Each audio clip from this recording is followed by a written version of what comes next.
So let me introduce myself. I'm Ryan Phillips. Here I am. I'm a TV director.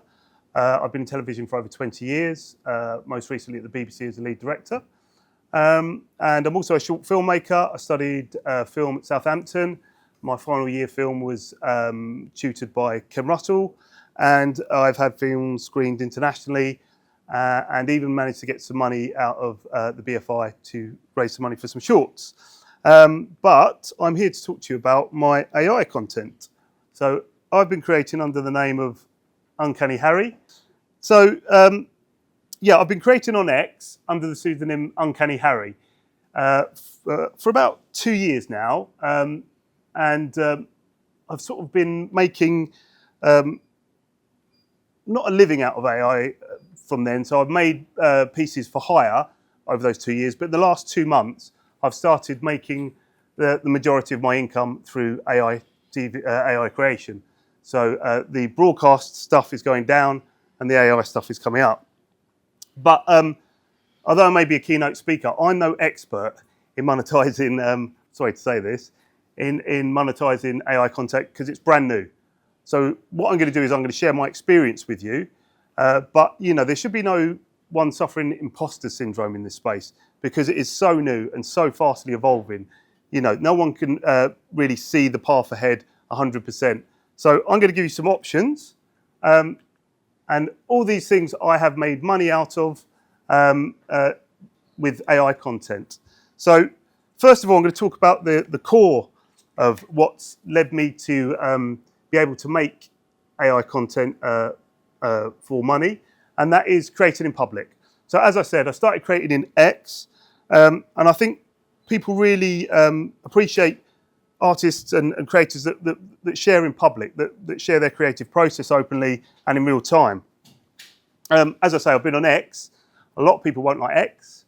A lot of people think it's toxic, which it can be. The For You page is a horror zone sometimes, and I skip straight over it to my lists.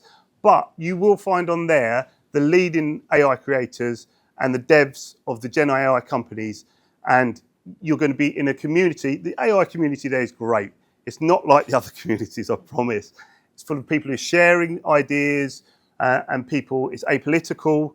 There's not politics there. So it's a really friendly, welcoming space to be in. And I know, like I say, the wider space of X can sometimes be a bit of a hell space. But I think it's a great place to be for the cutting edge. So I would invite everyone, even if you don't want to pay for the blue tick and just want to go in and follow a few of the leading people there, you're going to get free tutorials. You're going to get people pointing to the stuff that's cutting edge, just dropped on the market. And also stuff that's not on the market, like the white paper stuff that Shelby was showing. It's always showcased on X.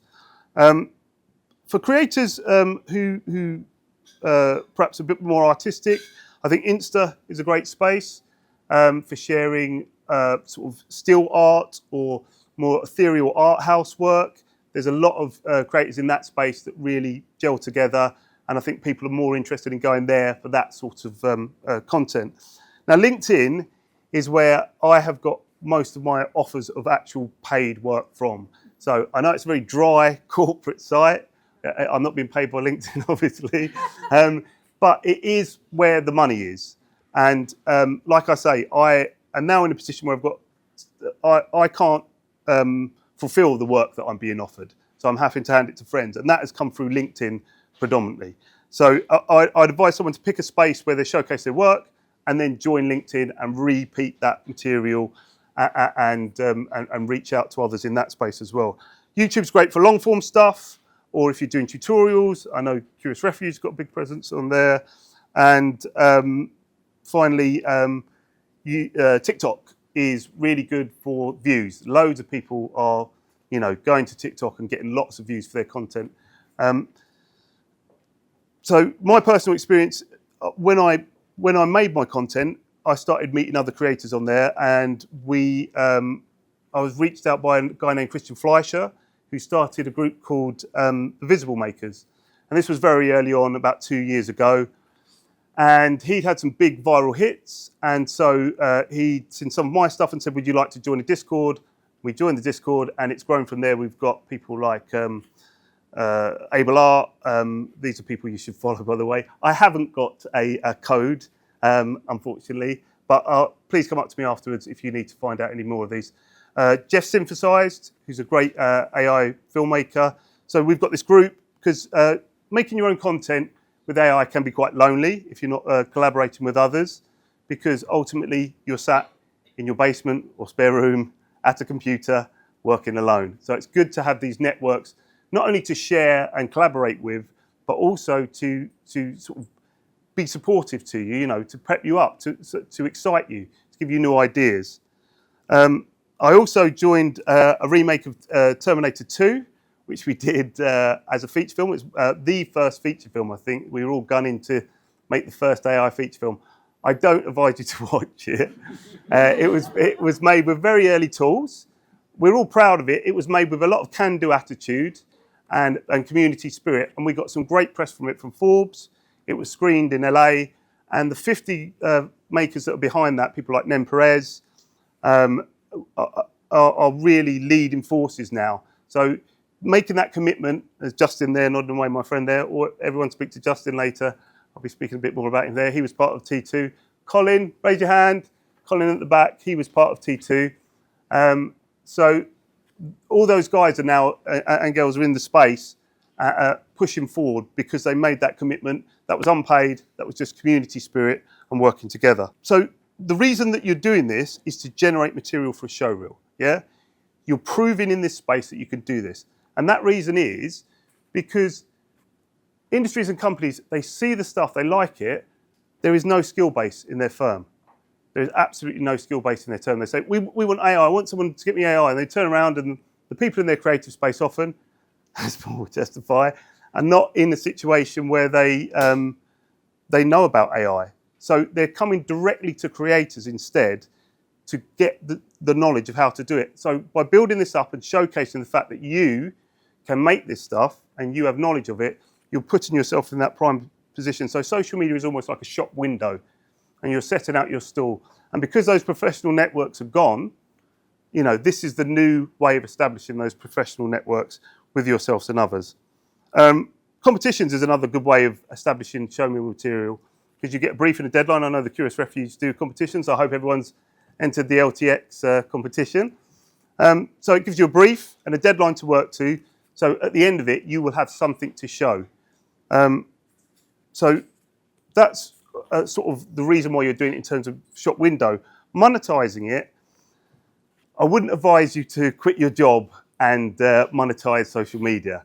What it can do is act as a little bit of extra income to perhaps help sustain you and pay for some of those subscriptions that you're paying for in order to generate AI content. So there's stuff like Patreon, where you can ask your audience to make small donations, or sometimes you're lucky enough to get large donors contribute to it. I know a few people making quite artistic content are getting enough money from their patrons to tide them over while they make their stuff. Monetizing views is really a no-go. You're not going to get the sort of income you need from that. And it's not a guaranteed income. The algorithm changes and suddenly your stuff drops through the floor. So I'm not someone who advocates quitting your job because you've got a nice following on social media. It's just a shop window. It's not a means to itself, it's just a shop window. Another way to reduce your costs is get involved with creative partnerships. Now, a lot of the large generating companies in terms of image generators and video generators have these creative partnerships. And what they do, if they notice you on social media, if they see you producing brilliant content, they invite you on to use their product for free. So therefore, you're now sustaining yourself for free and creating your content for free. I know that LTX is going to start up a creative partnership soon, so butter up the LTX team. Get chatting to them after I finish, and also places like Runway have formal entry, so you can go to their website and actually apply to be part of the creative partnership, and you also get access to stuff before other people do as well. You get the tools to play with before the general public.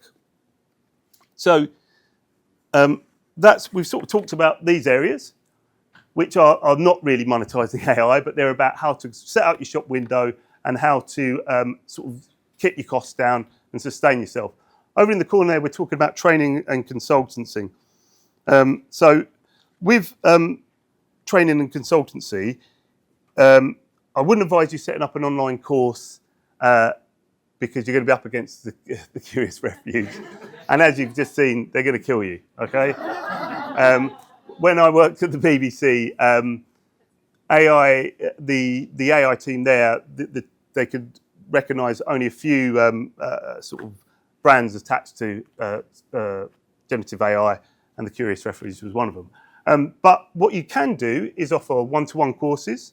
You can offer live courses where you're constantly dealing with, the new tech, and you're offering the latest tech to people.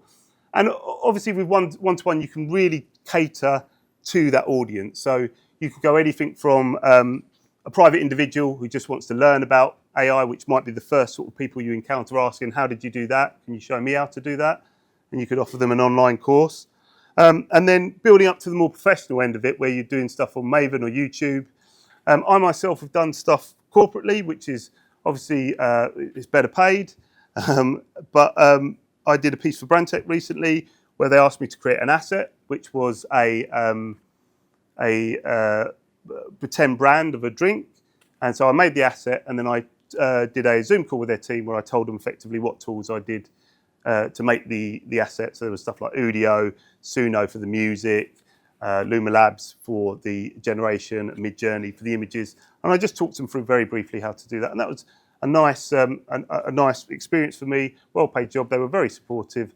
So there are those opportunities out there to come in with brands and sort of familiarise their teams with the new AI generation software. So I said I'm not an expert. Minting, I'm definitely not an expert. I'm not an NFT guy. I'm not someone who is in the NFT scene. But effectively, you can turn your content into NFTs, and you can mint it on the market, and then you can sell those at NFT auction sites for money. Now, it is a bear market at the moment, I'm told, which means the cost of minting is very high and the interest is very low. So even big artists like Claire Silver have struggled to sort of do well in this market. So if you're someone who's creating more art house stuff, more arty stuff, this is a path that you might want to follow when the bull market returns. So when the cost of minting stuff drops, and perhaps the interest in it picks up. Okay, so that is finally all the sort of back end. We're getting to the real meat of it now. Previs and corporate. The reason I can't show you anything with this, I could show you some lovely videos, is because all this stuff will be under NDA, because this is private work for advertising companies and corporate internal videos. So this is really good in terms of cash. You're going to get paid well. I had a great Previs job recently where an advertising company had some sketches done for an advert storyboard, and they wanted to present it to their higher ups, and they said, hey, we want to turn these into actual photographs. Can you do that? And I could, with ControlNet, Dolmo, a bit of Magnify to boost it up. I could turn these simple sketches into exactly what they wanted to see, photographic images. And a lot of the times in these situations, you're saying, yeah, I could do that, because, you've seen the white papers, you've seen other people do it online, and you're saying, yeah, I could do that. And then you're like, but what it does do, it gives you're getting paid then to throw yourself at something for 2 or 3 days and learn it yourself. You know what I mean? So you've got to take those risks. Make sure it can be done. Make sure it's possible, because there is obviously a lot of hype around AI. And a lot of the time when I deal with clients, I have to cut through that hype. No, it is not a magic wand. No, it's not a button press and you get this brilliantly delivered advert. I'm working here, and it is not a virtual camera that we can move around the room and get the shot that you want, because it's not a real space. It's a different image each time. And there is a certain amount of educating people and showing them what they can do. And sometimes I've walked away from clients because I can see they're not going to get it. And it's best to walk away from them than to get them all the way down the line and they start asking for this stuff and you say, I told you. It's not a magic button. So Previs and corporate's really good, but you're not going to get any show me material out of that because it is under NDA. For those companies, it's good because they avoid any legal wranglings because it's internal, they're not broadcasting anything. So there is a lot of that work around. And sort of the Previs now is starting to fall to AI. That's one of the first things that's becoming and it's clear that's going to become purely AI. Secondly, we've got advertising. I'm going to show you a video now. I've seen enough of this bland image. Here's a bit of pretty AI stuff. So this was made by Secret Level, who are an amazing agency based in America. They've got some of the top creators on their books. You've got people like Dave Clark, who is one of the top AI filmmakers. And this is for will.i.am's Vegas, what do you call it in Vegas when you're there for a long time? Residency, thank you very much. So this is his Vegas residency. So this is a AI video with some VFX done in a conventional way at the end to sort of bring it all together. And advertising is falling quite fast now. There are some legal implications around it, and there are some legal issues that some advertisers seem to be more cautious of than others. I'm not going to go into that because that's another 45 minutes speech on its own. So finally, and as I say, advertising is another one of those things. Previs and corporates are going that way. Advertising is starting to look like that's going to tumble next. A lot of advertisers are looking at the costs. I've had conversations with people who've made internal adverts, and I can tell you that in a couple of months you're going to see, big brands dropping adverts. Some of it will be through social media stuff, but others will be, full broadcast adverts. That is actually starting to happen now. Now we get on to the real meat of what we're talking about here, and that's content creation. So I'm being paid at the moment to create content for a new streaming company called Dreamflare, and I can play the trailer now. So Dreamflare is it's an online platform, streaming capital, put together by some ex-Google guys, and they're essentially making a sort of Netflix of our AI content. AI content is quite niche at the moment, but it's got quite a strong following, and it's growing rapidly. So this is some of my work. And essentially, they've got three types of media there. They've got the conventional short film. They've got things called spins, which are like interactive films. So like a choose your own adventure book, for instance. But in a film, I don't know if anyone remembers Bandersnatch. It's not as long as complex as that. They're shorter form. But, you've got options. You can go certain ways, and you can alter the story. So a couple of us are Dreamweavers. Is that right, Justin? Yeah, Dreamweavers. So we're paid to create content for this network.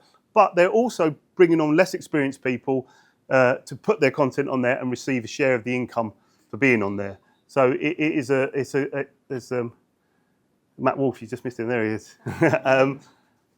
So that is a relatively new thing. There are other AI streamers coming out, onto one called Sandwatch, I believe. And so that is a growth area now that's happening. And I think some of it is being done because people recognize that it is the future. And, if you remember, say, Netflix, when it first started, they had quite a limited amount of content. So there is a sort of grab for content now, and a grab for content makers to bring them on, because people can see that this is the way ahead. Okay, so the last stuff we're getting into now is Filmmaking is under NDA really because of it's so new. But filmmakers are starting to take interest, essentially, whether it's in AI assisted stuff. So I don't know if you've seen the new Robert Zemeckis movie coming out, where they've done AI anti-aging of Tom Hanks. That has been done with AI work. A guy named Tom Likes Robots. Just follow him on X. He was part of making that. So it's an AI pipeline and workflow that's done all that work and really done it well. So there's that element creeping into the visual effects side. There's also pure AI filmmaking. Now, it's at an early stage. The tools are now good enough, as you've seen in Shelby's piece, that the tools are now good enough and they're growing quickly. So they're now good enough to make something. It just people just need the time and the funding to actually make the things now.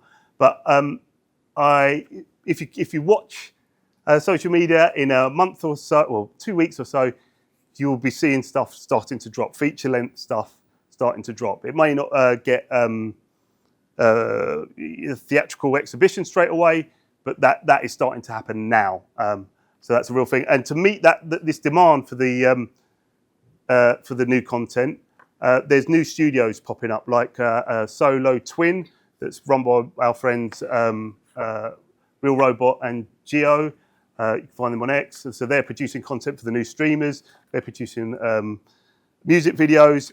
Justin has just formed a collective, an agency, with some other AI artists from T2 and X, leading AI artists, and they've formed like a universal artist. So they own the company themselves. They're inviting other content makers in to become part of that group and part owners in that space.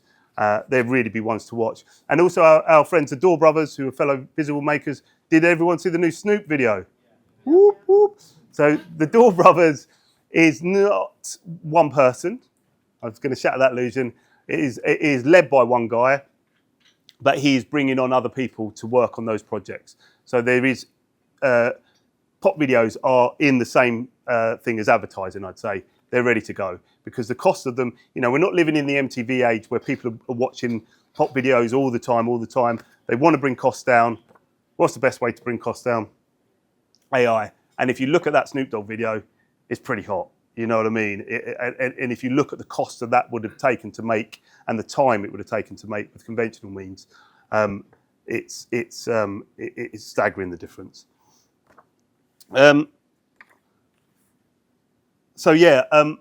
Keep watching out.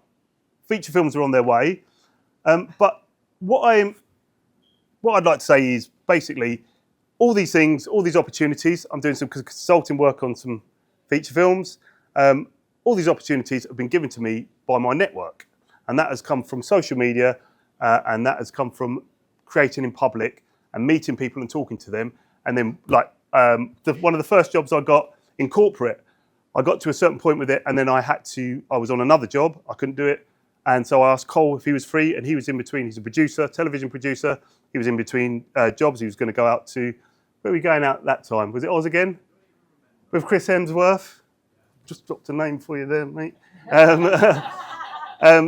So he was in between jobs, and I said, I met up with him because we'd met through Terminator 2. We'd said, we're the only British guys on it, let's go out for a drink. I didn't realise Justin was in the country at that time. And so we went up with a drink, and he went, I'm doing some face swapping stuff. And he showed me some stuff. So when I got to that point in the job and I couldn't do it anymore, who can do it? Because I don't know anyone else who could do it. There is no one else who could do it. So Colin was the guy who could do it.